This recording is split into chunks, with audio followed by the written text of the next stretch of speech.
오늘 하나님께서 우리에게 주시는 말씀은 창세기 5장 4절에서 27절까지의 말씀입니다.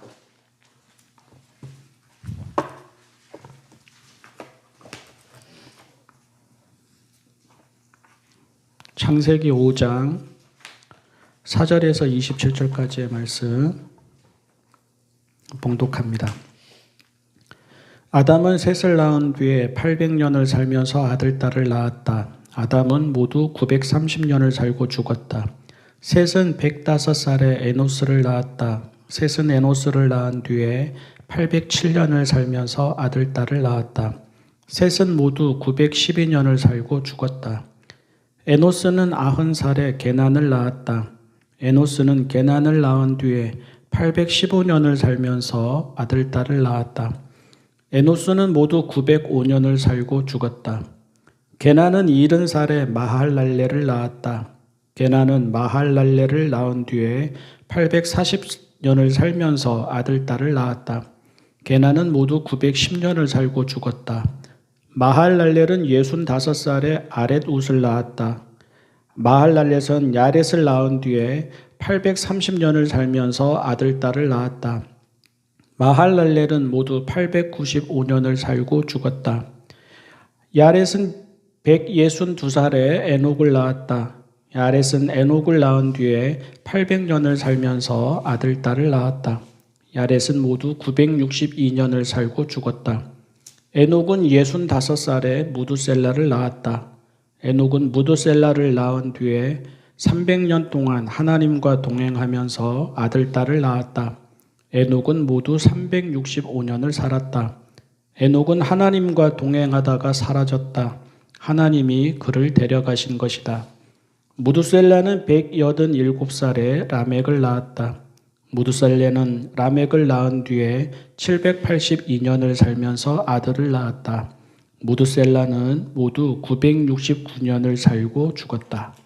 아멘. 낳고 살고 죽었다.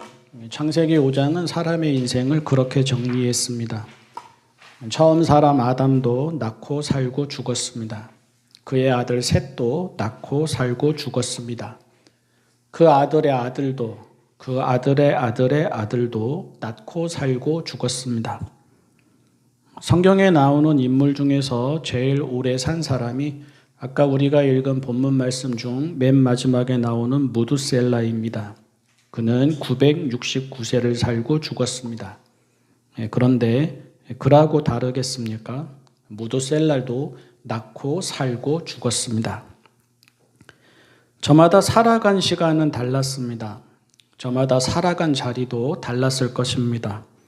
하지만 사람의 인생이라는 점에서는 모두 같았습니다. 낳고 살고 죽었습니다. 여기에 나온 사람들만이겠습니까? 파라오도 낳고 살고 죽었습니다. 진시황도 낳고 살고 죽었습니다. 영웅들도 낳고 살고 죽었습니다. 거부들도 낳고 살고 죽었습니다. 학자들도 낳고 살고 죽었습니다. 의사들도 낳고 살고 죽었습니다. 세상을 좌지우지하는 사람들도 낳고 살고 죽었습니다. 인생이 살아갈 때는 대단해 보이지만 다 지나고 나서 보면 특별하지 않습니다.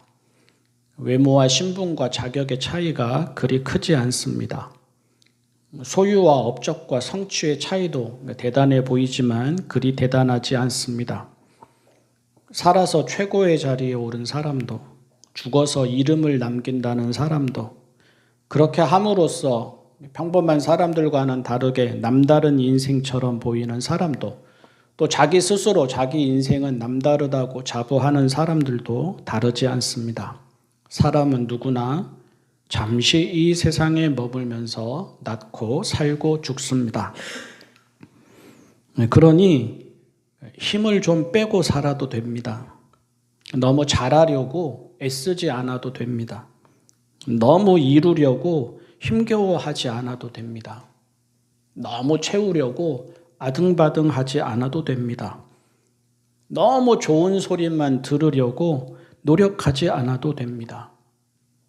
또 너무 자책하지 않아도 됩니다. 너무 초라해하지 않아도 됩니다. 좀 홀가분해도 됩니다. 좀 가볍게 살아도 됩니다. 좀 소소하게 살아도 되고요. 좀 자유롭게 살아도 됩니다.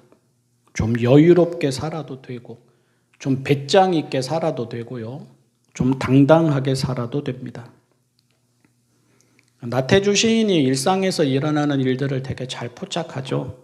나태주 시인의 시에 너무 잘하려고 애쓰지 마라 라는 시가 있습니다. 너 너무 잘하려고 애쓰지 마라. 오늘의 일은 오늘의 일로 충분하다. 조금쯤 모자라거나 비뚤어진 구석이 있다면 내일 다시 하거나 내일 다시 고쳐서 하면 된다. 조그마한 성공도 성공이다. 그만큼에서 그치거나 만족하라는 말이 아니고 작은 성공을 슬퍼하거나 그것을 빌미 삼아 스스로를 나무라거나 힘들게 하지 말자는 말이다. 나는 오늘도 많은 일들과 만났고 견딜 수 없는 일들까지 견뎠다. 나름대로 최선을 다한 셈이다. 그렇다면 나 자신을 오히려 칭찬해주고 보듬어 껴안아 줄 일이다. 오늘을 믿고 기대한 것처럼 내일을 또 믿고 기대하라. 오늘의 일은 오늘의 일로 충분하다. 같은 맥락에서 이 시도 그렇고 또 낳고 살고 죽는다라는 인생에도 그렇고 같은 맥락에서 다른 사람의 눈과 귀와 입도 덜 의식해야 합니다. 그들의 눈에 이렇게 보이면 어떻고 저렇게 보이면 어떻습니까? 그들의 귀에 이렇게 들리면 어떻고 저렇게 들리면 어떻습니까? 그들의 입에 이렇게 오르내리면 어떻고 저렇게 오르내리면 어떻습니까? 그들이 우리의 인생을 대신 살아주는 것 아니지 않습니까? 그들이 우리의 인생의 스승이나 모범이 되는 것도 아니지 않습니까? 또 그들이 우리의 인생을 판단하거나 심판하는 위치에 있는 것도 아니지 않습니까? 우리가 우리의 인생을 즐거워하면 됩니다. 우리가 우리의 인생을 맛있게 살면 됩니다. 우리가 우리의 인생을 소중히 여기면 됩니다. 우리가 우리의 인생을 아름답게 살면 됩니다. 우리가 우리의 인생을 충분히 여기면 됩니다. 우리가 우리의 인생을 행복하게 여기면 됩니다. 한편으로는 겸손해야 합니다. 사람이지 신이 아닙니다. 한 생명이지 그 이상이 아닙니다. 창세기 1장에서 5장까지 계속 사람이 어떤 존재인지에 대해서 나오는데 사람입니다. 한 생명입니다. 신이 아닙니다. 그 이상이 아닙니다. 잠시 세상에 있지 영원히 세상에 있지 않습니다. 969세를 살았다고 유한한 인생이 아닌 게 아니지 않습니까? 이런저런 차이가 있다 한들 능력을 자랑하고 소유를 자랑하고 명성을 자랑하고 건강을 자랑하고 장수를 자랑한다 한들 긴 시간에서 보는 인생은 우리가 풀을 보는 것과 무엇이 다르고 우리가 개미를 보는 것과 무엇이 다르겠습니까? 지구의 역사에서 인간의 역사는 아주 짧을 뿐이고 그 짧은 역사에서 우리 한 사람 한 사람의 생애는 눈에 보이지 않을 만큼의 작은 점에 불과합니다. 우리 모두가 그냥 하루를 살아가는 것입니다. 우리 모두가 그저 하루를 선물 받는 것입니다. 그 하루를 살다가 보니까 어제도 있고 오늘도 있고 내일도 있게 되는 것이지 처음부터 특별한 인생 따로 있고 보잘것없는 인생 따로 있는 것이 아닙니다. 그 하루를 살다가 보니까 아이가 청년이 되고 청년이 장년이 되고 장년이 노년이 되는 것이지 처음부터 청년인 인생, 장년인 인생, 아니 언제나 청년인 인생, 장년인 인생 등이 따로 있는 것이 아닙니다. 오해하지는 마시고요. 허무하다는 말이 아니라 겸손하자는 말입니다. 무의미하다는 말이 아니라 유한함을 알자는 말입니다. 겸손해지면 온유해집니다. 온유해지면 충만해집니다. 유한함을 알면 너그러워집니다. 너그러워지면 보이지 않던 것들을 많이 보게 됩니다. 인생은 그렇게 해서 인생이 됩니다. 소유와 성취와 공로에 의해서 인생이 되지 않고요. 조건과 자격과 보상에 의해서 인생이 되지 않습니다. 낳고 살고 죽음을 알고 하루를 충실히 살아감으로 인생이 됩니다. 그리고 그럴 때에 낳고 살고 죽은 많은 사람들 가운데서 희한하게도 다르게 기억된 한 사람이 눈에 들어옵니다. 에녹입니다. 그의 경우에는 그 앞에도 다 낳고 살고 죽었다이고 그 뒤인 무두셀라도 낳고 살고 죽었다인데 유독 그의 경우에는 낳고 살고 죽었다 하지 않았습니다. 그의 경우에는 낳고 하나님과 동행하고 하나님이 데려가셨다 하였습니다. 살고라는 말 대신 하나님과 동행하고 하는 말이 들어갔습니다. 죽었다 하는 말 대신 하나님이 데려가셨다 하는 말이 들어갔습니다. 짧은 인생이지만 그 인생을 살아가는 방식은 다양합니다. 그 삶을 무엇으로 채우느냐 하는 것도 제각각입니다. 그런데 에녹에게는 그 삶의 방식과 그 삶의 내용이 하나님과 동행함이었습니다. 또한 어느 누구나와 마찬가지로 짧은 인생이 닿으면 이렇게도 죽고 저렇게도 죽을 텐데 또 이렇게도 기억되고 저렇게도 기억될 텐데 그 죽음이 에녹에게는 하나님이 데려가시다 혹은 하나님께로 돌아가다 이었습니다. 사실 그렇습니다. 우리는 아직 끝이 아닌데 우리는 끝에 가면 뭐라고 이야기할지 궁금하기도 하고 또 두려운 마음으로 생각도 해보고 싶은데요. 낳고 살고 죽으면서 헛살았다 할 수도 있습니다. 낳고 살고 죽으면서 이게 뭔가 할 수도 있습니다. 낳고 살고 죽으면서 참 부질없다 할 수도 있습니다. 낳고 살고 죽으면서 후회만 할 수도 있습니다.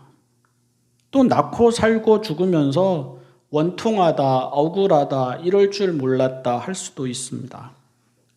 낳고 살고 죽으면서 죽기 싫다, 죽지 않겠다, 무서워할 수도 있습니다. 누구보다 많이 이루어도 그럴 수 있고요. 누구보다 오래 살아도 그럴 수 있고요. 누구보다 대단해도 그럴 수 있습니다. 그러니 창세기 5장이 에녹의 인생만 다르게 기록한 것은 누구에게나 주어진 인생, 또 누구나 같은 길을 가게 되는 인생을 어떻게 채우겠느냐 하는 도전이자 초대라고 할 수 있습니다. 그저 하루를 살아가는 우리이지 않습니까? 그 하루가 아직은 우리에게 오늘 여기 이렇게 주어져 있지 않습니까? 그러면 이 하루를 어떻게 사는 것이 충만한 삶일까 하는 것입니다. 다르게 말하자면 살고의 의미를 어떻게 채울 것이고 그래서 죽다라는 의미는 어떻게 완성될 것일까 하는 것입니다. 거기에 신앙의 의미가 있습니다. 거기에 영적인 존재로서의 사람의 신비가 있습니다. 같은 인생을 다른 인생이 되게 하는 지혜는 하나님과 동행하는 삶에 있다고 성경은 말합니다.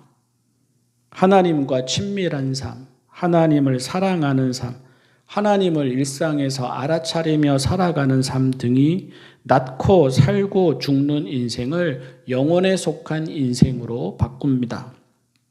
이제 인생은 이 땅에서의 생으로 끝나지 않고 하나님 안에서 영원을 맛보며 살다가 때가 되면 하나님께로 돌아가는 아예 다른 차원의 인생으로 올라가게 됩니다.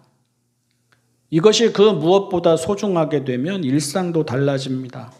힘을 빼고 살자 그랬는데 힘을 빼고 살지 못하는 것은 두렵기 때문인데요. 이제는 힘을 빼고 살아도 두려움이 없게 됩니다. 더 잘하려고 애를 쓰는 것도 아쉬움이 있고 미련이 있기 때문인데요. 이제는 더 잘하지 못해도 아쉬움이 없습니다.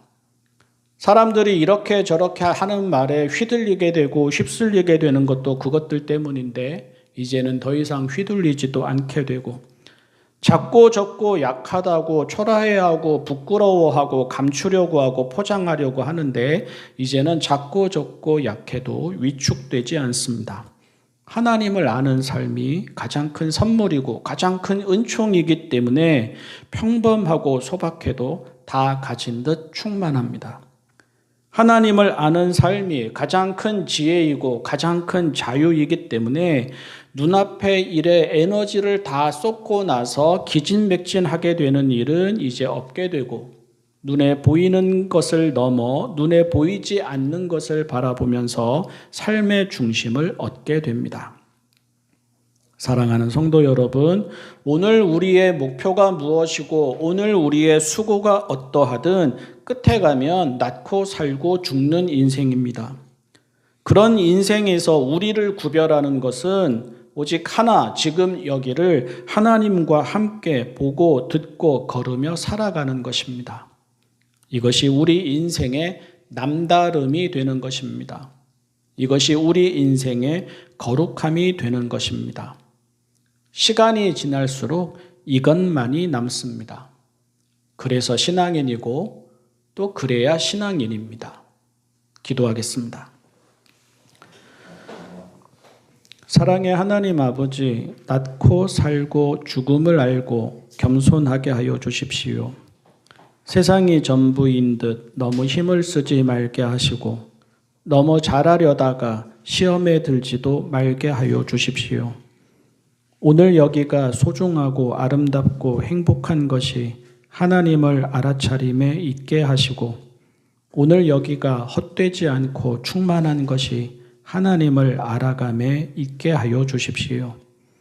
그래서 오늘이 더 즐겁고 더 감사하게 하여 주십시오. 그래서 있는 그대로 더 당당하고 존귀하게 하여 주십시오. 그래서 우리의 인생이 하나님과 동행하고 하나님께로 돌아가는 인생으로 기억되고 마무리되게 하여 주십시오. 예수님의 이름으로 기도합니다.